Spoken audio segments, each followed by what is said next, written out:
احنا بقى دلوقتي بنعرف في الاسلام اكتر من النبي محمد. احنا بنعرف في الاسلام دلوقتي اكتر من عمر بن الخطاب واكتر من عمرو بن العاص.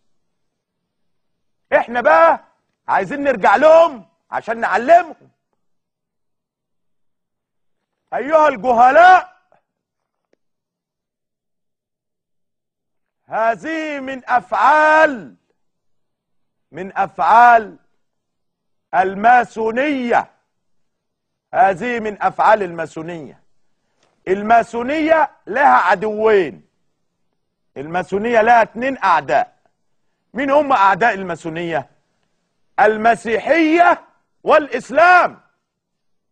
المسيحية والاسلام اعداء للماسونية. يعني متى نعلم يا اخوانا؟ انا ليا رأي. اللي فات في المرحلة الاولى